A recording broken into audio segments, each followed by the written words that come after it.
Hello friends, welcome back to my YouTube channel. এই মুহূর্তে একটা পজিটিভ আপডেট নিয়ে এসেছি তোমাদের জন্য, তো ভিডিওটা অবশ্যই লাস্ট পর্যন্ত দেখবে তোমরা। তো এই ভিডিওতে যেটা ডিসকাস করতে যাব সেই পয়েন্টটা হচ্ছে যে এখানে হেডলাইনে দেখতেই পাচ্ছ যে এখানে good news for all university students, UGC guidelines to be challenged in supreme court. তো ইউজিসি গাইডলাইন্সটাকে চ্যালেঞ্জ করা হয়েছে সুপ্রিম কোর্টে। India wide parents association supreme কোর্টে এই কেসটা করেছে যাতে ফাইনাল ইয়ারের এক্সাম না হয়। তো চলো আর দেরি না করে ভিডিওটা শুরু করা যাক। হ্যাঁ, এখানে দেখতে পাচ্ছ যে UGC guidelines to be challenged in supreme court. এই আপডেটটা আসছে কমপ্লিট ইন্ডিয়া টিভির অফিসিয়াল চ্যানেল থেকে। তো এখানে দেখে নাও কী বলেছে exactly. The guidelines formulated by UGC on the conduct of examination in the country will be challenged by Supreme Court. The revised guidelines notified in July mandate the universities to conduct terminal semester exams, final exam by the end of September.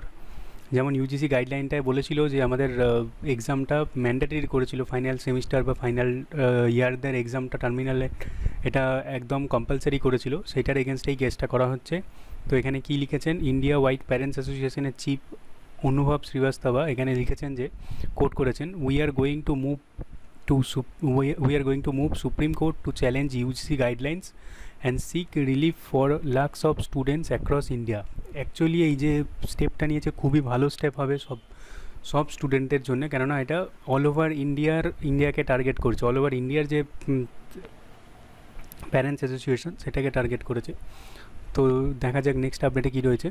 তো এখানে বলছে, talking to social media many students they said that UGC guidelines to be scrapped, results of final year should be declared on the basis of internal assessment which have already been conducted by institutes, and 50% weightage can be taken from the previous semesters.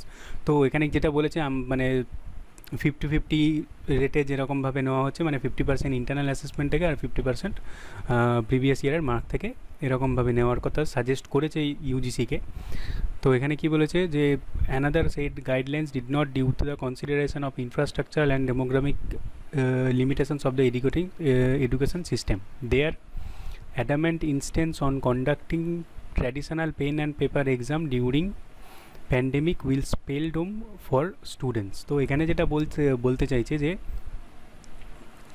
UGC যেটা pen and পেপারে conventional মেথডে একটা exam conduct করাতে চাইছে এই প্যান্ডেমিকের সিচুয়েশানে, এটা স্টুডেন্টদেরকে বিপদের মুখে ঢেলে দেওয়া হচ্ছে, মানে স্টুডেন্টদেরকে ইচ্ছা করে বিপদের মুখে ঠেলে দেওয়া হচ্ছে। তো নেক্সট পয়েন্টে কী বলেছে, Ashish Kumar student UGC suggested to cancel exam and assess on the basis of previous semester. তো এখানেও তাই রকমভাবে বলেছে। তো UGC guidelines to be made an advisory so that students can make their own decisions depending upon their situation. তো UGC গাইডলাইনটাকে যেমন West Bengal গভর্নমেন্টও বলেছিল UGC গাইডলাইনটাকে compulsory না করে জাস্ট একটা অ্যাডভাইজারি হিসাবে নিতে। তো এখানেও তাই সুপ্রিম কোর্টে এটা করেই অ্যাপিল করা হয়েছে। For online exam we don't have laptop, for the offline exam the ফ্যামিলির শোন লেটাস্ট ট্রাভেল। এখানে একজন স্টুডেন্ট কোট করেছে যে সবাইকার কাছে তো আমাদের ল্যাপটপ বা ট্যাবলেট অ্যাভেলেবেল নেই, আর অফলাইন এক্সামের ক্ষেত্রে যেহেতু সেটা তো সোশ্যাল গ্যাদারিং অ্যাভয়েড করতে বলছে, তো এখানে সোশ্যাল গ্যাদারিং হয়ে যাচ্ছে একটা কলেজে বা ইনস্টিটিউটে কোনো এক্সাম দিতে গেলে। তো UGC's position in the matter however remains unchanged. UGC এখনও পর্যন্ত কোনোরকমভাবেই এইটার কোনো চেঞ্জ করেনি ডিসিশানটার।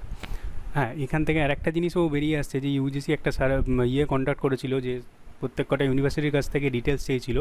640খানা ইউনিভার্সিটির কাছ থেকে ইউজিসি মানে ডিটেলস চেয়েছে, তারা হচ্ছে 640খানা ইউনিভার্সিটি ডিটেলসগুলো দিয়েছে ইউজিসিকে। তো সেখানের মধ্যে 454খানা ইউনিভার্সিটি অলরেডি এক্সাম তারা কন্ডাক্ট করে ফেলেছে বা করার প্ল্যানিংয়ে রয়েছে, আর 177টা ইউনিভার্সিটি সেখানে এখনও পর্যন্ত এক্সাম কন্ডাক্ট করায়নি বা তারা ফার্দার ভাবনা চিন্তা করবে। A week back, UGC Secretary Professor Rajneesh Jain said conducting final year exam for graduation course is very important and the safety norms is our prime concern. তো আগে যেমন বলেছিলেন মিস্টার রজনীশ জৈন যে সবাইকার জন্য মানে ফাইনাল ইয়ার স্টুডেন্টদের জন্য এক্সাম কন্ডাক্ট করা খুবই ম্যান্ডেটারি এসেন্সিয়াল, তো তাদের ভবিষ্যতের জন্য যেরকম ইউজিসি বলেছিল আগে, তো এখনও সেটাই বলছে। ইউনিভার্সিটিজ অ্যান্ড কলেজেস ক্যান আপটপ, যেমন ইউনিভার্সিটি আর কলেজ যেরকমভাবে ইচ্ছে তাদের এক্সাম নিতে পারে, কিন্তু ইউজিসির কথা অনুযায়ী এক্সাম নিতেই হবে এখনও পর্যন্ত বলা রয়েছে। এবার দেখা যাক কী হয়। আমাদের এই যে কেসটা করেছে হোপফুলি আমরা কোনো পজিটিভ রেসপন্সই পাবো। আর একটা জিনিস তোমরা অবশ্যই জানো যে সিবিএসসির ক্ষেত্রে যে এক্সামটা হয়েছিল, মানে সিবিএসসি কিন্তু এক্সাম নেওয়ার জন্যই ওরা একদম 100% রেডি ছিল। এক্সাম সিবিএসসি বা আইসিএসসি বোর্ড যাই বলো না কেন, টুয়েলভ স্ট্যান্ডার্ডের যে এক্সামটা, তারা কিন্তু 100% রেডি ছিল যে তারা এক্সাম নেবেই, এক্সাম কন্ডাক্ট করাবেই। কিন্তু ইন্ডিয়ান পেরেন্টস বোর্ড এই সুপ্রিম কোর্টে কেসটা করার পরেই কিন্তু তাদের ডিসিশানটা চেঞ্জ হয়েছে এবং সিবিএসসি বোর্ড 25শে জুন, তোমরা দেখবে সিবিএসসি বোর্ড 25শে জুন কিন্তু এক্সামটা ক্যান্সেল করার ডিসিশান দিয়ে। এখানে দেখতে পাচ্ছ সিবিএসসি যে নোটিশটা বেরিয়েছিল সেটাও তোমাদের জন্য নিয়ে এসেছি। CBSE board exam cancellation 2020। Supreme কোর্টের এই অ্যাপ্লিকেশন, মানে সুপ্রিম কোর্ট থেকে অর্ডার যাওয়ার পরে কিন্তু সিবিএসসির এক্সামটা ক্যান্সেল হয়েছিল। এখানে পরিষ্কার মেনশন রয়েছে CBSE 10th and 12th board exams 2020 schedule for July has been cancelled. The Supreme Court has issued orders to CBSE to release the notice of cancellation of board exams to be conducted. যেটা জুলাই 1 থেকে 15-র মধ্যে হওয়ার কথা ছিল সেটা cancel করে দিয়েছে supreme কোর্টের অর্ডার অনুযায়ী।